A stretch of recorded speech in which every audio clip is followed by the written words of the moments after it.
Hello, everyone. Welcome to VRIC Media, your most trusted voice in metals and mining. I'm your host, Daryl Thomas. And today we are back with the Colonel Douglas Macgregor. How you doing today, Colonel? Hey, I'm doing really well, Daryl. You know, you can call me Doug. You don't have to keep I think I repeating. called you Doug last time, and then this time Colonel just sounded better.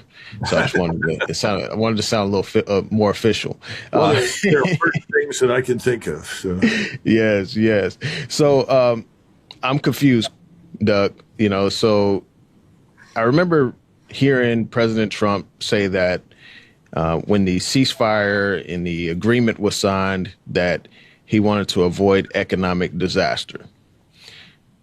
Now we're back in a hot war with Iran. It seems like it's more aggressive than it was before and such, and doesn't seem like there's any solution coming out of this. And so, is economic disaster still on the table? Was that just some bullshit that was just kind of spewed out of his mouth? Like, I want to get your assessment on that.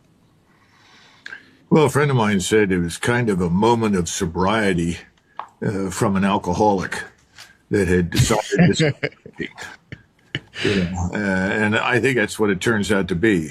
I'm not sure any of it was ever really serious. If you go back to that memorandum of understanding, that was effectively an agreement that gave the Iranians virtually everything they wanted. I wouldn't call it a surrender document. I would simply say what they fought the war for is what they get. We, on the other hand, were not necessarily going to profit in any particular way. In other words, we saw no strategic gain from it. At least Donald Trump didn't. And, he's one of these people that keeps talking about you've got to open the strait, open the strait, open the strait. He fails to point out that the strait was open until we attacked Iran. So, let's get the strait open, Donald. I agree with you. And let's not worry so much about the rest of the stuff. But unfortunately, he's not a free agent. So let me give you some points that I think your listening audience will appreciate. Point number one is the Iranians do not trust Donald Trump.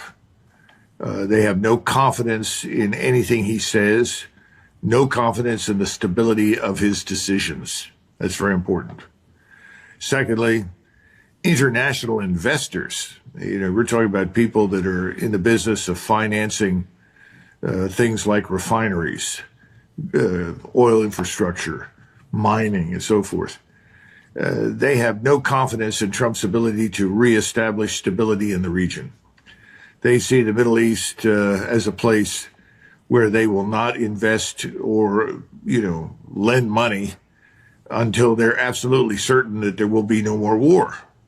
So when he talks about, well, we're going to have this agreement and it's going to be so good and we're going to win, and after we win, everything's going to be better, nobody believes that. So you're not going to see any oil or gas infrastructure rebuilt until, I would argue, the United States and Donald Trump are effectively marginalized or completely out of it. Trump represents instability right now. Investors and leaders believe Trump will ensure endless destruction from endless wars, and that means, if you're in finance and business, endless losses for financiers and investors. Now, the situation today is much worse than it was when he signed the memorandum of understanding.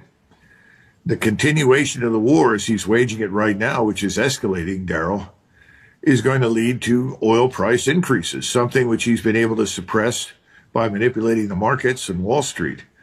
So I think in a couple of months, we're looking at $150 a barrel, and it could go much higher. This means that we're also looking at a massive global downturn, which the United States, given its incredible debt, may not recover from for 20 years.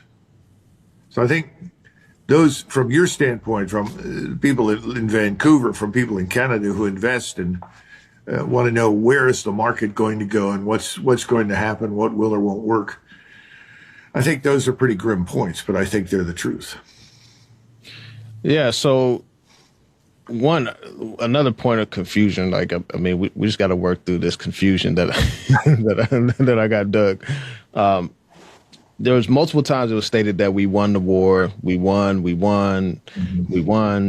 and I mean, obviously, if Iran is, bombing nearby nations. 2 U.S. military troops were killed.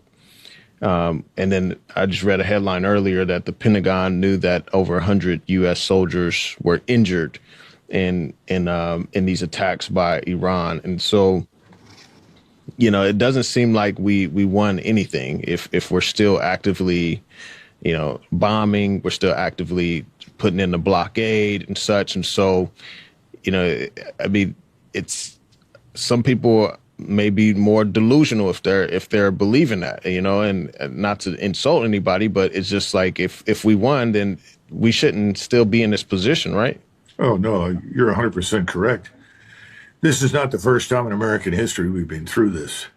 A lot of people today do not realize that Americans in overwhelming numbers opposed our entry into World War I.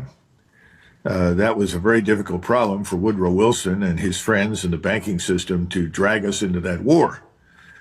He managed to do it, obviously, and we had a similar problem at the end of the war. He kept saying, well, we won. And people said, well, how is it that we won? What did we win? And his argument was, we're making the world safe for democracy, of course, which is, as you would say, there's an 8-letter word for that, and that was complete nonsense. And we lost 1,000 dead in every battle that we fought in. We only fought for 110 days. So imagine that, 1,000 dead in each battle. By the way, we did not tell Americans at home how many men we were losing as we lost them. We slow rolled it. By the time the war ended, we had 318,000 casualties and 110,000 dead. We did not advertise that. We slow rolled it. And there were a lot of unhappy people. And people said, what did we win? Well, we defeated Germany, all right. So what's that mean? Well, Germany's now a democracy. We created all these little states all over Europe. They're all democracies. Uh-huh. And what about the Soviet Union and Bolshevism? Oh, well, that'll work out. We've been down this road before. Now, this time, I think Donald Trump's in the worst of all possible positions. He started the war and said, we've got to effect regime change. We got to get rid of this regime. We got to have to have a new government that will work with us. Okay. That failed. And people said, well, if that failed, what are you going to do? Well, we can't let Iran have a nuclear weapon. Okay. So what are you going to do? Well, we're going to bomb. Well, how's that gone? Well, that hasn't worked. Well, what are you going to do now? Well, I'm going to destroy Iran. Remember the statement, civilization gone in a night. I mean, only a complete lunatic. It's like praise be to Allah and some other stuff. Yeah. Only a complete lunatic would make such a statement. And now where are we? Well, suddenly it's all about the Gulf. Got to reopen the Gulf, reopen the Gulf, reopen the Gulf. Okay, how's that going? Well, it's not going very well. You sign this MOU and you say they broke the MOU. In reality, they didn't do anything they said they wouldn't. They were going to control the Gulf and they were going to tell people where they had to move. We tried to circumvent that and move them through a different corridor. That provoked the Iranians. But I think the real goal was to get the war started again, because the real goal at this point is to destroy Iran. Now, what do I mean by destroy? You want to so completely weaken the government, the central government, and the society that Iran breaks up into smaller fragments or pieces. This has always been the Western goal in Ukraine against Russia. Nobody cares about Ukraine. Ukrainians are people we just use like tissue on the battlefield. They're the cannon fodder. And we keep providing them with whatever we think that we can get them that creates the illusion they're still alive out there.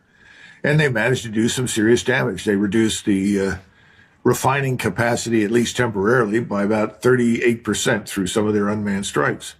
Hasn't changed the war, doesn't make any difference on the battlefield, but it creates the illusion of something in the hopes that more people will throw money away on the war with Russia.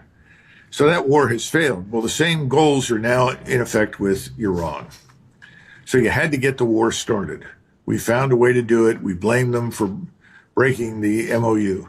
I have to remember, in the United States, you have, I would say, at least 25 to 30% of the population is willing to believe anything you say that is bad about not just Iran, but Islam in general and Muslims in general. So that's helpful to the administration. But the people who are really behind all of this are people who support what we call the Israel lobby. And the most prominent members are these Zionist Jewish billionaires, some group of them, several of them, enormous quantities of money with which, over the years, they have been able to purchase the United States government for use. Now, what about the rest of the population? It doesn't fall into that almost 30% that I mentioned. Well, they don't want anything to do with the war in the Gulf.